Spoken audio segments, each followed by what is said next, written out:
Hello, everyone. We're waiting for everyone to join. We're 11 o'clock on the dot here in Seattle, and we'll join here. We'll start here in about, probably in about a minute.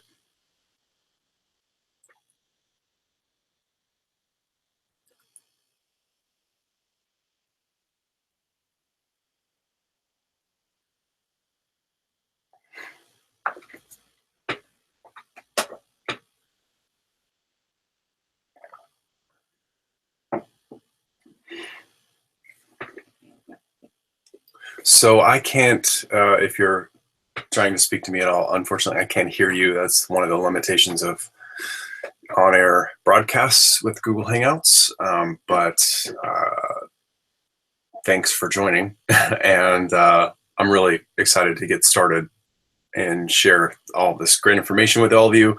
We're just going to give it another maybe 30 seconds or so, maybe 60 seconds. Let everyone start joining, and then we'll get going.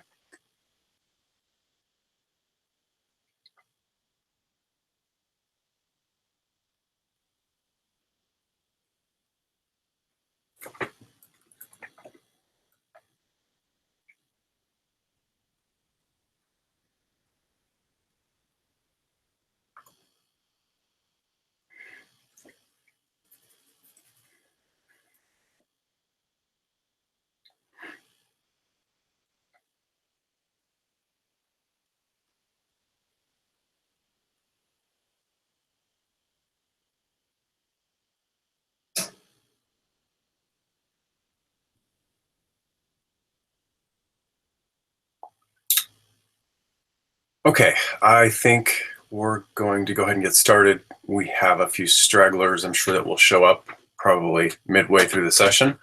But that's okay, because we are recording this and we can always do it again. Actually, in fact, we will be doing it again with no problem. So I'm going to go ahead and get into presentation mode and hope that you all can see my screen. So I'd like to start by saying thank you for joining. We're actually going to cut this down to 4 mistakes versus 5 mistakes, and I apologize about the false advertisement.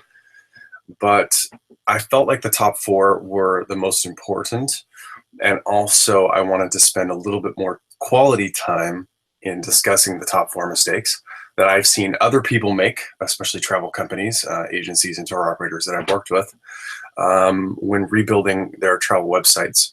So my name is Micaiah Fender, and I'm the founder of Atlas Republic. For those of you who know me, you know I used to work on the Virtuoso.com team doing digital marketing, AdWords, and social strategy. I left Virtuoso about 1.5 years ago, or about 2 years ago, actually.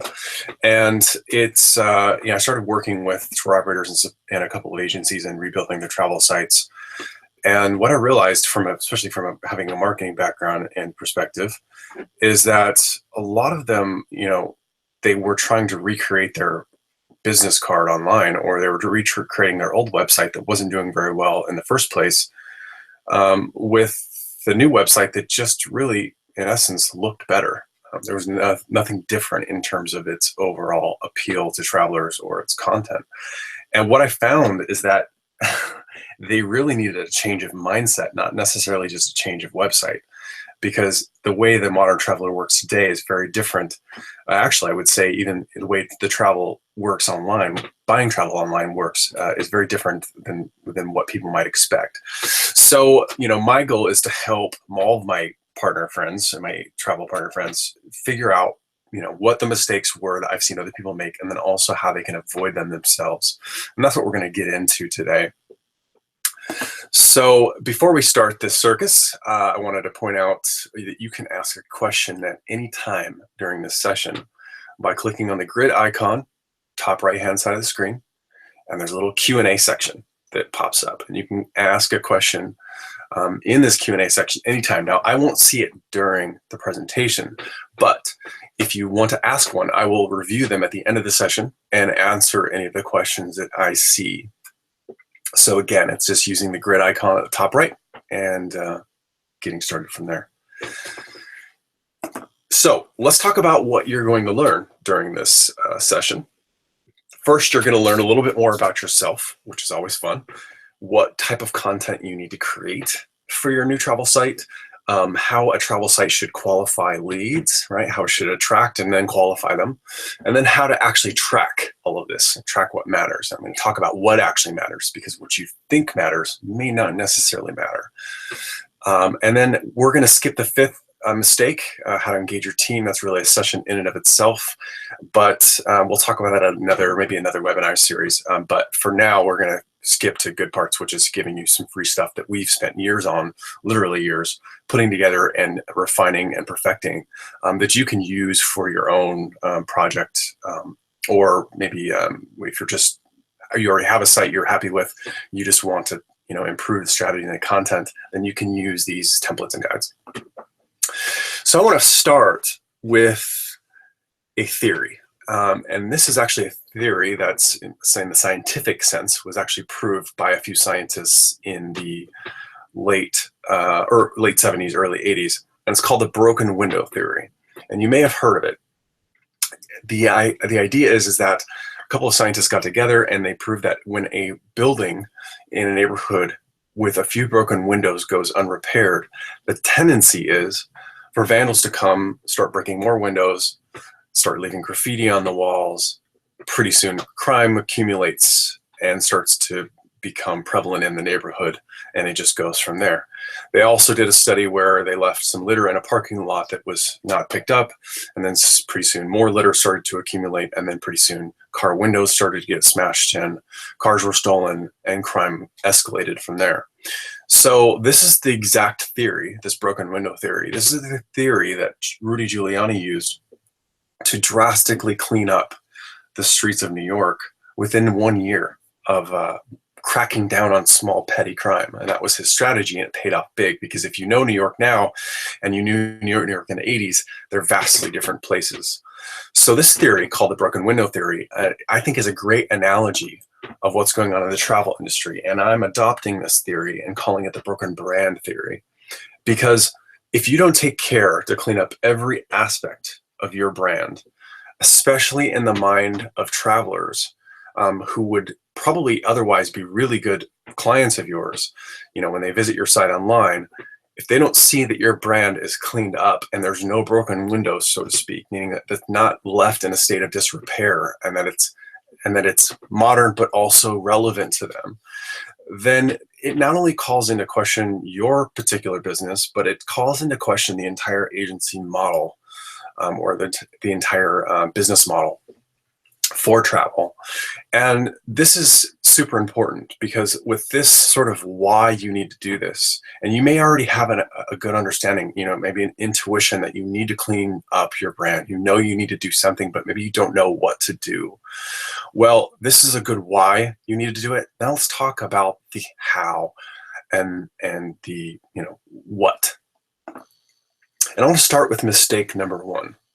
Of the people that I've worked with, the first mistake I find that they make is that they have no idea who they are or who they even want to attract. Okay, and I want to illustrate this point with a story about one of my favorite historical subjects, or identities, which is Socrates. And Socrates was really well known for making very smart people realize how little they actually knew. Now, he never really questions people's knowledge on a skill or a trade necessarily. In fact, he was always very curious about people's knowledge on a skill and a trade. But what he did question was their philosophy on life and who they were as a person and what they thought they knew about their purpose. And he was incredibly good at this. In fact, he was probably so good that he ultimately, I think, is what got him fired, as you see him drinking the nightshade in this painting by Jacques-Louis David that was famously portrayed his sort of last stand.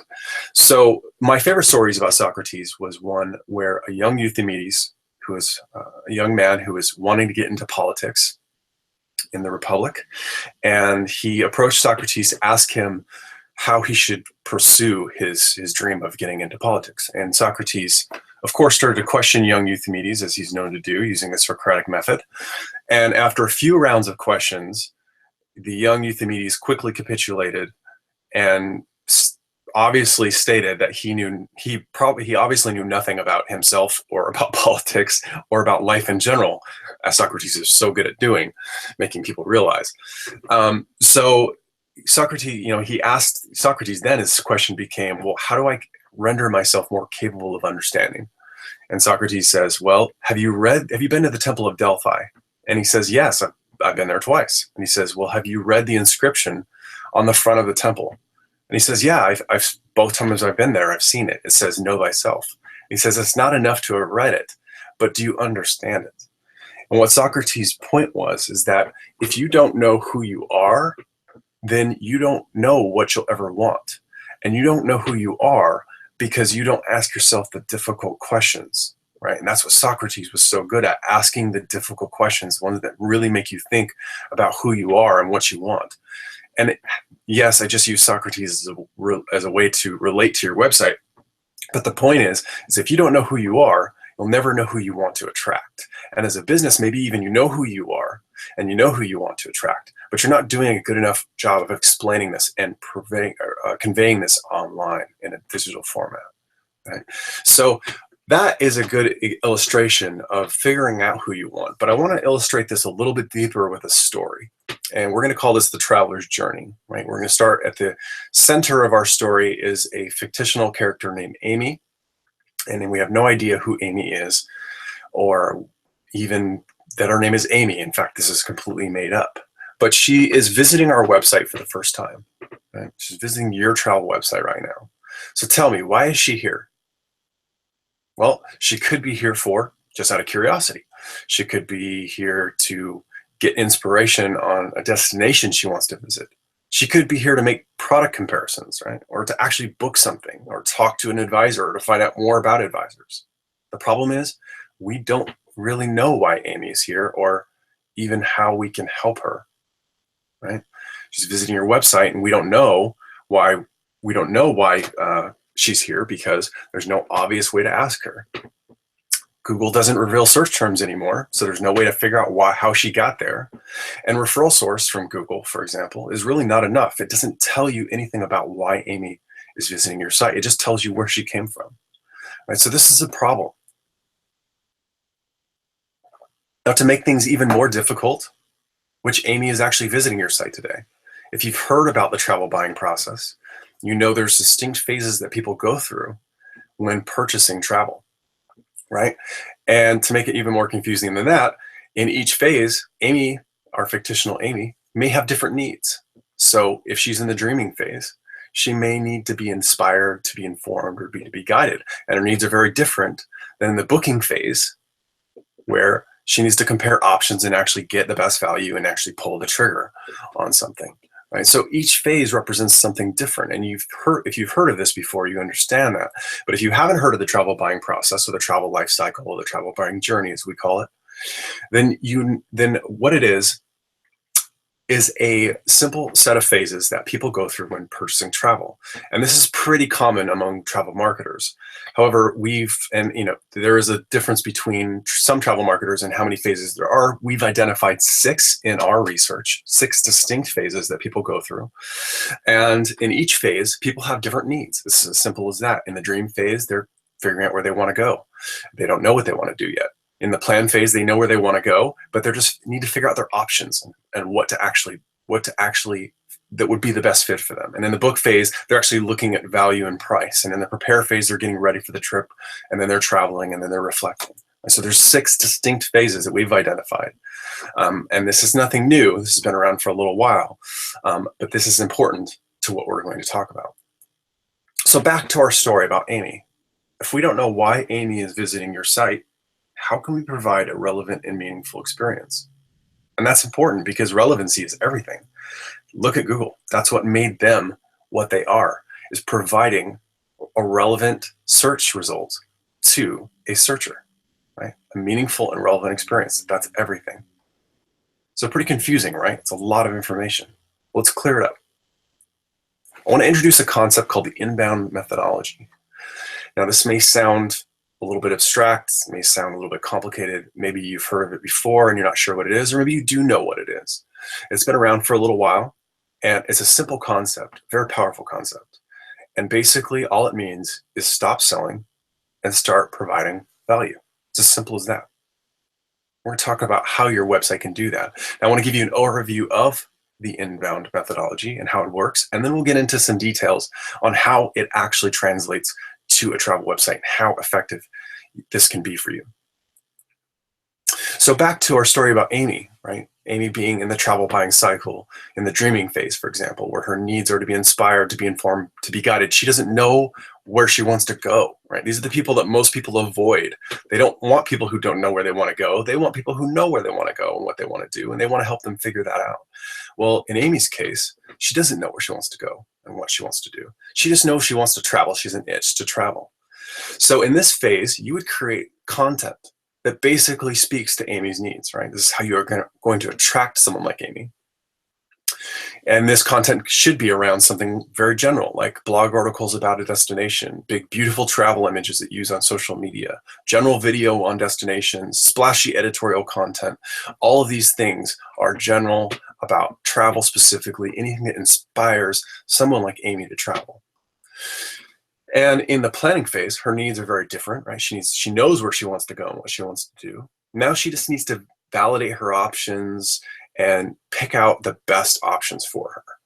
And in this stage, your content planning is going to be very different. It's going to be around product comparisons, downloadable guides around product, or video product tours, something very specific that you guys you've been to and that you've actually witnessed yourself and you can get better information on, or even live advisor discussions, something you already probably do a lot of and do very well, where you're helping people validate their ideas and helping them make the right decision. Right? And that's considered content. That's not just, something you do. That's actually considered content. And in the booking phase, the content is very different. It's more about rates and dates. Right now you get into the pricing. Now you get into the actual offers. You don't put those up at the very beginning and expect people to just kind of book through you. That's not a way to build a relationship and to make yourself sticky online. And you have to nurture that lead. You have to be a part of the process. And you guys do this so well offline, but right now it's not as easily done online, and people don't seem to make that connection. Okay, so that's the first part of the process, right? Creating the content. How do you get people to this content? There's something called a call to action. And you've heard of this before. It's really not that different than what you've heard. It's really a promise to fulfill a need, right? Think about it in terms of Google, right? You search, and Google basically gives you a page full of call to actions. They give you a page full of content that you can click on, a promise to you that they're going to fulfill your need. Well, it's no different on your website. Your call to action is very similar. People come to your website through keywords, or they search for certain terms. Maybe they're in a different one of the phases and they're looking for something specific.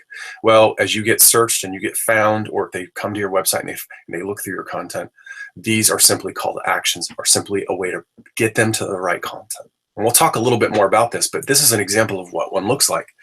This is a fictitious site, Wander and Voyage Travel, and you can see there's 3 call to actions, distinct call to actions on the page. There can be usually about 1, but there can be more than 1 if you do them properly. And in this case, you can see that each of these call to actions are a little bit distinct, right? They actually focus on one part of the buying travel cycle, right? You can see Inspire Me is all about what? The dream, right? The dream phase. Plan My Trip is all about what? The planning phase, right? Special Offers skips over things like the prepare phase, and it gets to more of the booking phase. Right? So you can see that there's 3 distinct calls to action that target different phases of the cycle. Now, the traveler's not going to know this. They're going to know they're in a phase or in a cycle or anything like that. They just know that they have an itch they want to be scratched, so to speak. And all you're doing is giving them the hooks and the signals to help them to the right place. So that's an example. And the last part of the inbound methodology is measuring efficacy. Right? This is how you rinse and repeat the process. This is how you figure out what works and what doesn't, and what adjustments you need to make, and then repeating the process. And this is just simply analytics. This is done through business intelligence, through analytics. And most people use Google Analytics currently, and that's something you would use to measure how all this is working for you. Okay, so now you have the overview of what the inbound methodology is and how it works. Let's talk about how you actually could put it into action for your travel website. So how does this actually work? What does this mean to you? So first, you need to determine who your Amy is, right? Not only do you need to know who your Amy is, but you need to know what her goals are in each of the different phases in the travel buying journey, right? So your Amy might be different than my Amy for my business. You know, I actually have personas that we use that attract a certain type of person that we want, or a certain type of business owner that we want, people that we're trying to help, that we have a message that can help. And so we have personas, we have our Amy identified, and we have our phases identified and what their goals are. So you need to figure this out for yourself. And how do we do this? We do this through something called traveler personas. You might want to call them traveler personalities. We call them traveler personas. However you want to think about it. The concept is very simple. It's a blueprint of your ideal customer, created through, and this is the important part, real research, real data, real information. So if I could just say, cut out the fat and take the people that you know that you work with already, that you want to continue to work with, or even if you don't have enough business yet, you know you're trying to build that business, who are the people that you want? The best way to do this is to talk to people that you already know that are like this. And that might be your own clients, or your agency's clients, or your advisor's clients, and make a blueprint of them, literally clone them, sit down with them, ask them questions, and figure out who they are and what they want in each of the different phases, what their needs are, right? And you may not necessarily phrase it that way, which we'll talk about, but this is the general concept. So here is an example of our fictitious Amy created into a persona, right? Personified, so to speak. As you can see, we sat down in our fictitious instance, we sat down with people like Amy and all of our clients, and we asked them, or maybe we asked the advisors about them if we can't interview the clients directly. And we said, who is this person and what is she like? Well, we found that people like Amy, right, our ideal client, also tend to all like adventure type travel. So we called her Adventure Amy in this instance. This helps us identify not only who she is, but sort of what type of traveler she is. We gave her an age range based on the people that we interviewed, our ideal clients. We gave her household income, education, basic bio. And more importantly, this is the most important part, is that we broke down her needs in each of the different distinct 6 phases, right? So we figured out who she is, or who we want to attract, I should say. And then we figured out what their needs are. And we also asked what she was doing in these different phases, and we kind of figured this out, right? Now, this is super important because now we have a blueprint of who we are and what their needs are. That's really, really powerful stuff from a marketing perspective, because then you can actually do really cool stuff with that information, which we'll talk about. So let's dive into this just a little bit more detail. When I say that each phase, we identify their needs, how do we do this? Well, we use something called question mapping, which is really actually quite simple. It's asking an interview question for every travel phase. Simple. And here's what this can look like. Now, this is a little bit more detailed than probably should be on this screen, but I wanted to give you a full comprehensive overview of what this looks like. And this may be distorted on your screen. I apologize, it is a screenshot. But I'm going to provide this to you, this exact template that we've used with our clients. I'm going to provide this to you as a free guide at the end of the session. I'll give you a link to it. In fact, I think it's in your showcase link right now on the Google Hangouts. So if you were to see this, it basically is a question or a series of questions for each distinct phase. As simple as that. So this top row, the goals, is the most important part. And when you sit down with your clients, or if you ask your advisors about their clients, you may not get to every single phase. You may only get to the first 2 or 3, and that's okay, because that is still a lot more than what most people get. And then you can fill in that extra information as you go along with data that you receive back, or other conversations that you have as you go along, as you move along this process. Now, I've also put in a few different other rows about what they're doing or what they might be thinking during each of these phases, what their pain points are, and how they currently work around those pain points, right? Because we want to know how we can help solve their problems. And these are important things to know as well. You may not get to all of this in one setting. So just know that that's not important. The most important part is the top row of goals for each distinct phase. And this is going to be available to you as a template. So don't worry about screenshotting it and trying to figure it out. So let's wrap up the persona section, right? The first part of the inbound methodology. Ask yourself which of your current clients are dream clients. Who are the people that you want to attract? And then interview them to actually determine what their goals are for each stage, and then literally create a persona of them. You look for trends in their responses and create personas around those findings. Pretty simple, right? And I know this may seem like kind of marketing speak, like, oh, I really have to write this stuff down. You don't have to write it down. You should write it down, but you don't have to. As long as you come up with some basic idea of who these people are, and through your findings, this is a lot more than what most people do. So don't worry about having to do every single detail. I know you're pressed for time. If you can, you should, and it does help, but just do the best you can, because even a little bit is more than anything. Let's move on to mistake number 2, which is the people that I've worked with in the past on their travel websites, they don't know what type of content to create for their website. Now you can probably guess where I'm going with this, right? Because we just talked about needs and goals and the 6 distinct phases and personas. You can probably figure out where we're going with this. But this is a super important point. And this is probably one of the most important points that I've learned in working with other people. And here's what it is. Actually, so I want to start this with a story about P.T. Barnum. Now, P.T. Barnum was known for the Barnum and Bailey Circus. However, he actually got his start in the American Museum in New York in the early 1900s. And his first day on the job was, his job, of course, was getting people in the museum. But his first day on the job was he was approached by a beggar on the street and was asked for some money. And rather than giving him money, he gave him a job. He dressed him in a suit and said, I want you to exit the back of the museum. I want you to make a slow circuit of about 5 city blocks around New York. And I want you to come back to the front of the museum. And then I want you to repeat this circuit. But on the way, I'm going to give you 5 bricks. And you're going to lay these down periodically throughout the circuit, always keeping 1 brick in hand. And then on the way back, you would replace each of those bricks with the one you have in your hand. Really as simple as that. And as you make your way back, make sure you go through the front of the museum and repeat the process until I say otherwise. He wasn't to talk to anyone. He was to remain totally serious about his job and just focus on the task at hand and not answer any questions. Well, by the end of the first day, he had attracted about 500 people who were stopping and staring at this person doing this weird thing in the streets of New York.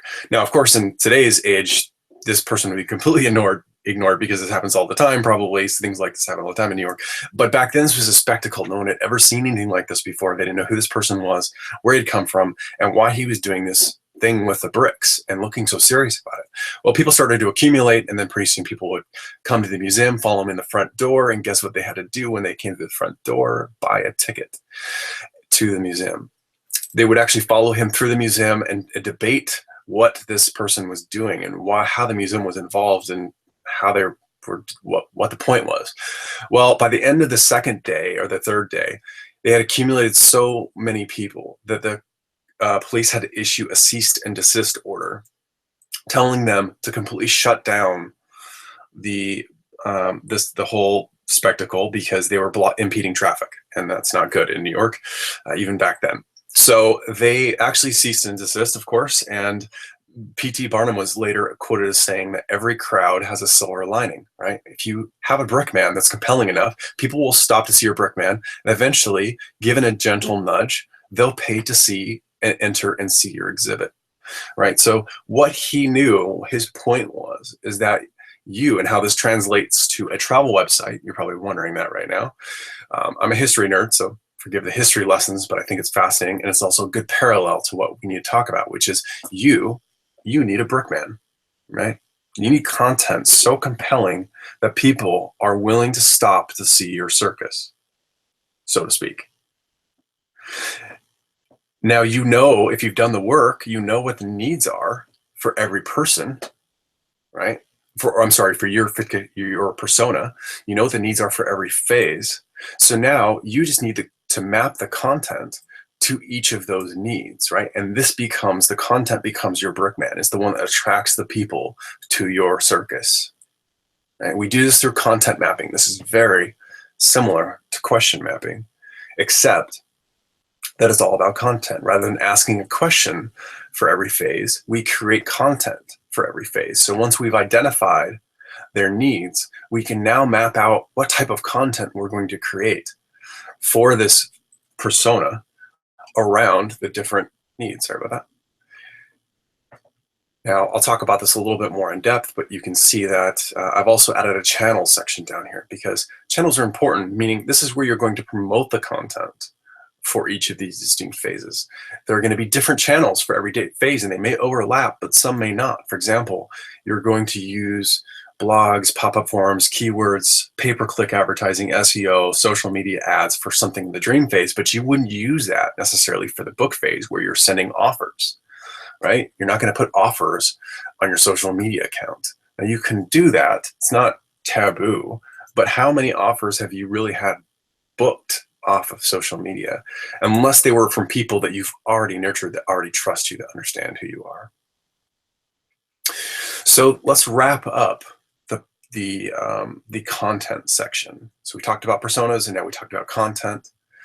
And the 3 takeaways are: keeping your traveler persona in mind when creating content, right? Help them solve their problems, and they will come back to you, right? Help them understand that you are the solution. Map each piece of content to each travel phase, just like we asked a question for every travel phase. We also map that content, and then map out all of your channels to the different phases, right? So far, so good. Not too complicated. Let's talk about the 3rd mistake, and then we have one more after this, and we're done. Okay. More mistakes. Number 3. The website is not qualifying leads. This is a mistake I see many, many people make. And this is really like a good salesperson should. Your website is really a salesperson, right? Your website should be doing the qualifying for you. That's really what it is for, is to help understand what people's needs are, qualify them, and get them to the right place. And how do we do this?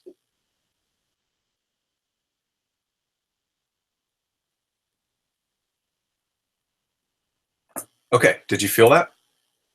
Maybe a little frustration, confusion. Where the heck did I go? Why did the screen go blank?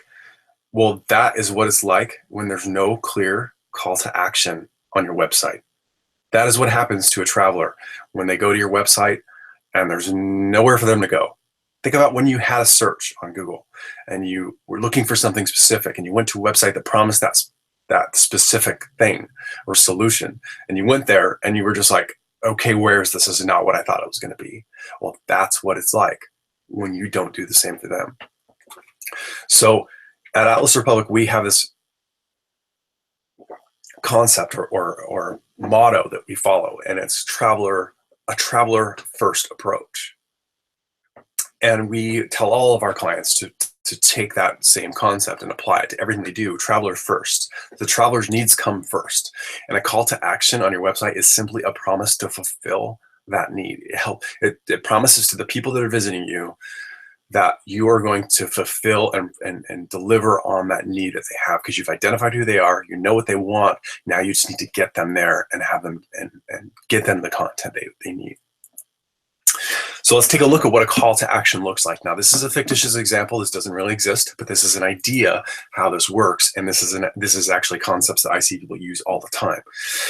So this is a generic blog article that's about family packing and travel supplies. Now, notice this is really a general article, so this is something that's maybe more around the dream or planning phase, right?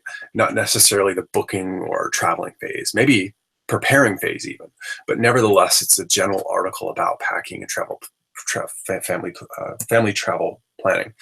And you can see on this blog article, there's one thing that stands out even more than the article itself, and that is the little image with the button and the sort of promise of telling you how you can plan the perfect family vacation. Maybe something you could put in here is, a research paper based on, or a research guide based on 25 years of experience in family travel planning. There's more you could do with this, but this is a general clean concept to help so you understand how call to action works. So the idea is that they would click on this guide, they'd be taken to some sort of landing page, which we'll talk about, download the guide, they get what they need, and you help them, and they also help you, and we'll talk about how they do that. Here's another example that you saw before with the Wander and Voyage Travel, fictitious Wander and Voyage Travel site, where they have 3 call to actions on a page. Again, you can see that this also speaks to each of the travel buying phases, and the one before also spoke to a specific phase, right? It was helping them plan something, so it was targeting somebody in the planning phase. So that's what a call to action does, and these can live on your site throughout that help get people to the right place. So these should live on your pages, your blogs, your blog posts, and should lead people to landing pages, which we'll talk about in a moment. Should not live on the landing page itself. Copy should be action-oriented, right? Just like the idea of a call to action should encourage a click with clear words.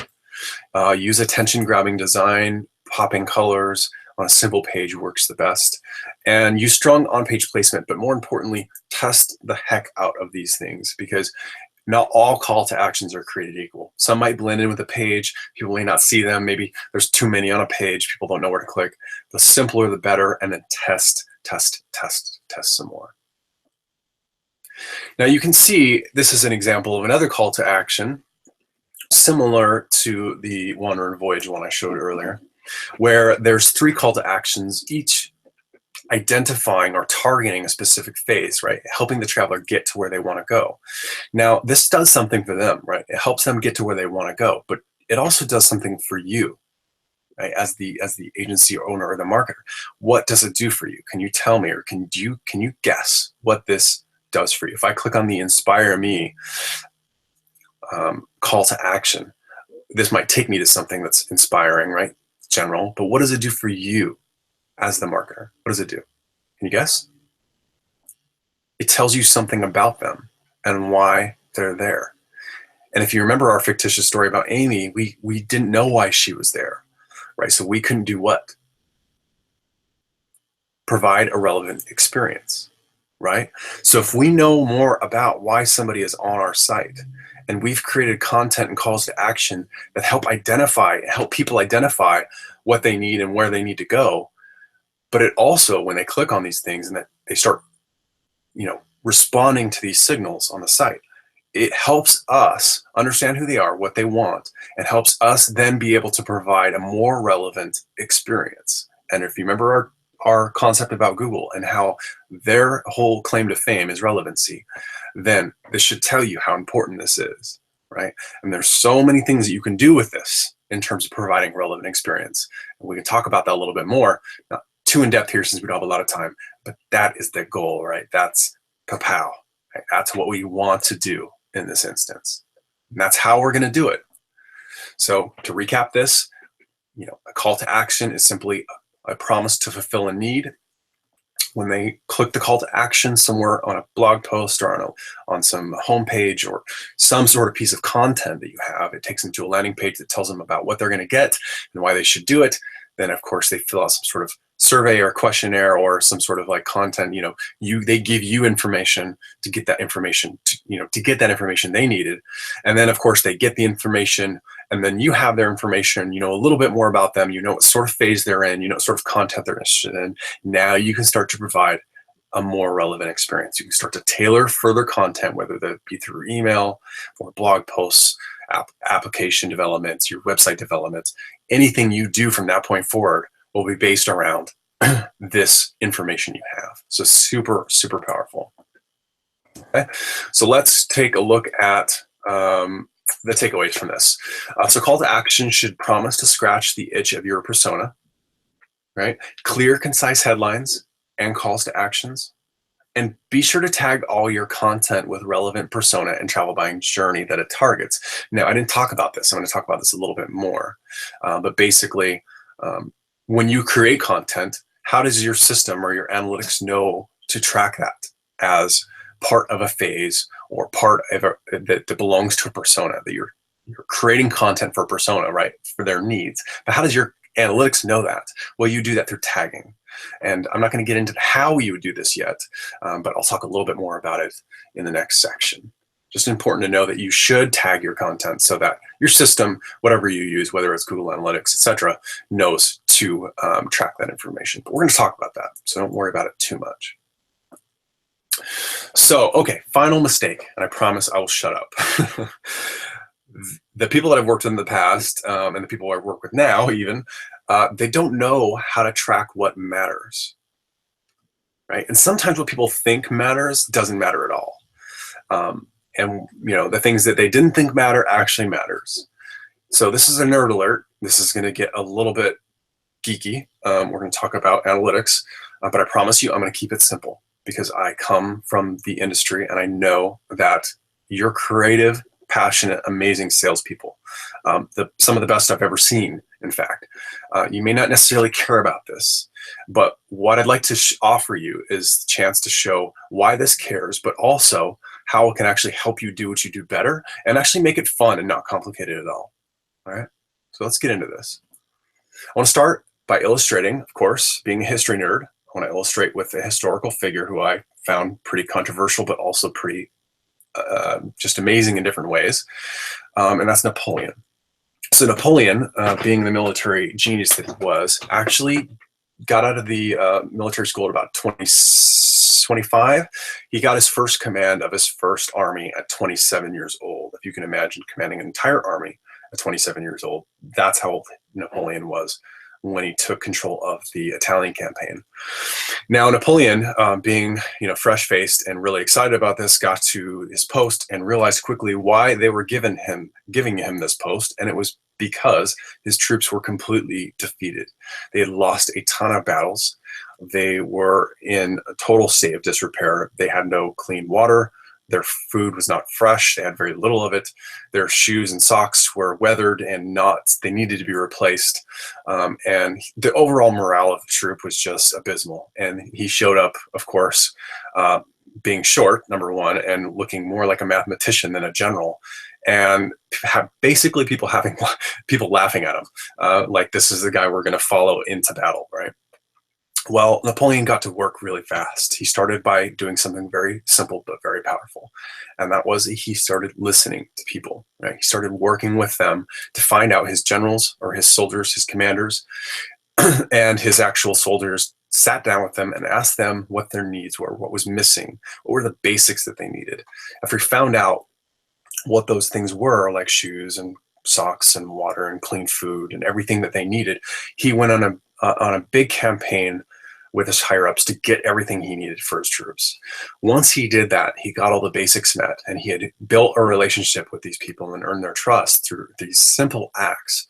He then turned that into rallying them through speeches and oratory. So after he had sort of rallied them and got them into a position of trust, he then went out and started one of the most brilliant military campaigns and careers the world has ever seen.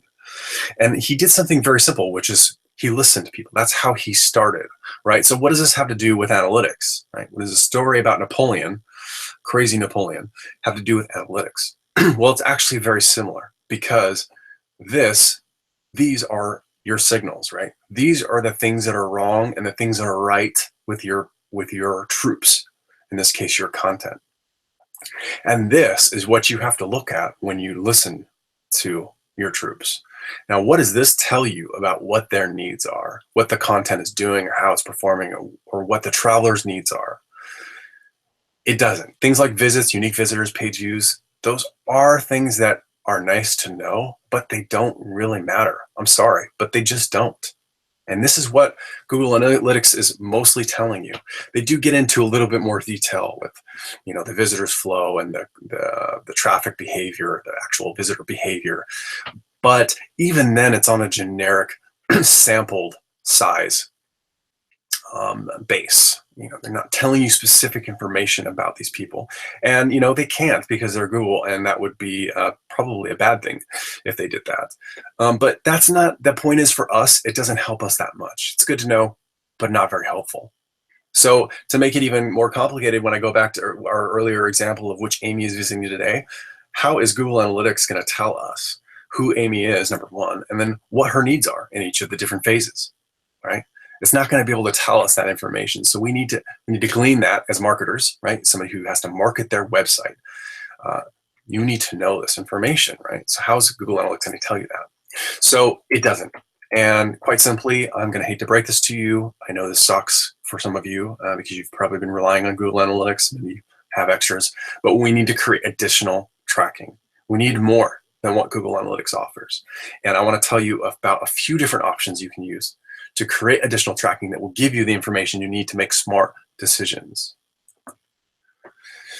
So what we need for our little hunt for the perfect tool is that we need all the basics. We need page views, lead source, keyword search data, which Google Analytics does not provide. We need it to tell us the travel buying phase of the visitor.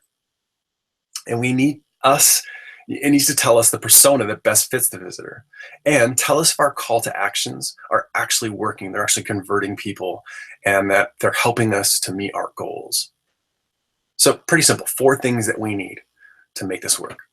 So let's talk about the recommended options that we've used and that we know of other people using that work really well. Kissmetrics, Inbound Now, which is free for WordPress sites and only for WordPress sites, and HubSpot. And of course, Atlas Republic, which we'll talk about. So Kissmetrics is basically an analytics tool that you could install on your site alongside of Google Analytics. Doesn't have to replace it. That would give you things like keyword data, right? That Google Analytics does not give you. It also gives you lead view behavior, meaning you can see what happens on the lead level, not the IP address level like Google Analytics. It doesn't give you marketing persona tagging, and it doesn't give you the ability to view what buying for travel phase that they're in. But it does give you some basics over and above what Google Analytics gives you. Inbound Now is a couple of gentlemen from the HubSpot team who actually left and just did their own thing with WordPress only. So if you have a WordPress site, this could be a good solution for you. It's simple, it's pretty effective, and it gives you all the bells and whistles, including marketing persona tagging. They call this lists. And the only thing they don't give you is the ability to view the buying phase. However, they are getting pretty sophisticated, and they're a pretty good tool, and it's free. HubSpot is the prolific king of inbound marketing. In fact, they're the ones that kind of help champion the entire concept, and they're incredibly good at what they do. They have all the different tools that you could possibly want, including the viewing of the travel phase. In this case, they call it the buying journey. There's only 3 of those phases. They don't necessarily look at the travel buying phase by itself. They just look at the general, deciding, dreaming, deciding, and booking phase. They don't do any of the other phases. And they're also, the issue with HubSpot, I find, is that they are too general. They're trying to appeal to every type of business out there.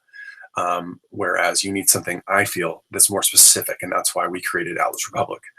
We give you all the things that HubSpot gives you, in the sense that you can track conversion rates, keyword data, lead view behavior, marketing persona tagging, and viewing the actual travel buying phase of everybody that visits your site, knowing what the phase they go through. But we do this only for travel. You can create and manage your own personas directly in the application. So you can update the persona information. You can add in the question mapping and everything into the persona itself. You can create as many personas as you like, and then you can tag content, any piece of content you create, with that persona. And you can also tag it with the travel phase that it targets. So you know when you're creating a particular piece of content that's focused on a specific persona in a specific phase, you can tag that content. And then it will tell you, when you go to search or when you go to research it, it will tell you right here, it will tell you what phase they're in. It'll tell you what persona they're a part of. And it will also tell you what they've done in an easy to see timeline on a lead level on your site. And this is all for you, and it's all owned by you. This is your data. We don't own it. So if you ever left, we could give you a complete export of it. But this is the basic concept. This comes from somebody who is in the travel industry, who knows what it's like to deal with analytics and knows how complicated it can be and how general it is. And it's not specific enough to travel. So this is why we developed this. It's also easy to create call to actions on your site. And this is a picture of our drag and drop page builder. I'll give you an example of this, what this looks like actually right now. So on our site, you can take a look at this atlasrepublic.co. We have a few different templates that we offer now. We have a lot more coming. You can check them out by clicking on any of them. This will give you an example of what one looks like. This is a real example of a real site that's set up. Now you can see we already have call to actions that we use on this particular theme. Inspire me, help me plan my trip. You've kind of got a general idea of how this works. But if I click through one of these, where do you think it takes me? Well, something like Inspire Me would take you to a series of blog articles that's already set up that you could use to get people sort of into the dream phase, stuff generally about travel that gets them excited about travel. And there's a lot of different variations of this page that you could use. Also, we have things like find a travel consultant or travel advisor, whatever you'd like to call it, where it's also giving you a filtered list of advisors based on travel interests and specialties, the ability to message them directly and capture that information. Now, the best part is all this stuff is already set up and tracked in that lead system I talked about earlier, where you see the timeline of events. So everything that we build is already pre-positioned to be tracked in the lead system for you. So you don't have to do any of that work. It makes it super easy. In fact, we create content tools that make it super easy. We will create content tools to make it super easy, not only to create the content, but to create content that's actually relevant and interesting to people. And we also do a theme or a page builder. For example, here's a real actual demo of the platform. And on the back end, you can see if I launch the page builder here on, let's say, one of our itineraries, for example, you can go to one of our itineraries, and this one is a template that we already put together, and you can change things out, you can move things around, right? However you'd like, by dragging, simply dragging and dropping. And you can also add new content. So let's actually add a template. So I'm going to add something like a new feature. Let's add something like this, right? I'm going to append this layout. And you can see it pops up down here, and I can edit this content super easily. Right? So literally it's drag and drop. All of the themes are pre-designed, but also we have a ton of content templates that are all tracked. Like you can add a call to action, for example, like one you saw earlier, that is automatically set up and tracked in the lead system based on the content that the phase that it targets. So that's a general idea of how it works. You can learn more about us at atlasrepublic.co, but any of those options, regardless of what you go with, is a good option. Bring my page back up. So just to recap that, Google Analytics is great, but it shouldn't be your only source of insights. And to provide, sorry, my router just fell. To provide a meaningful experience, you have to tag content and track it. And check out all the recommendations and go with what's right for you. We may not be the right solution for you. HubSpot may not be the right solution for you. Maybe Inbound Now is, or maybe Kissmetrics are. Whatever you decide to go with is perfectly okay. You just need to take it small, keep it simple, just do a little bit at a time, and that can make a huge difference. Usually, consistent production will yield results in about 3 to 6 months. Now, that seems like a long way off, especially if you're independent. You can always hire people to help you with this. We're available for advice or consulting on an independent level, but also at an agency level. But you should see results. You will see results with this if you're consistent with it. And then the fun stuff, the resources. So I gave you a template that's actually in the, I dropped it inside of the showcase, and you can get that now by clicking on the link, or you can ask a question at any time now if you'd like, or I don't see any questions available, so that's perfectly okay. So I will leave it at that. Feel free to contact me, Micaiah at atlasrepublic.co, or you can visit our website to find out more. I hope this was helpful. I realize there's a lot of information. Just keep it simple. Start with a little bit. Even a little bit is more than what most people are doing. And I think this is incredibly valuable. It's been proven to us that it's valuable through the clients we work with. And I can always talk to you more about that if you're interested. Otherwise, thanks a million for joining, and have a great rest of your week. Thanks, everyone.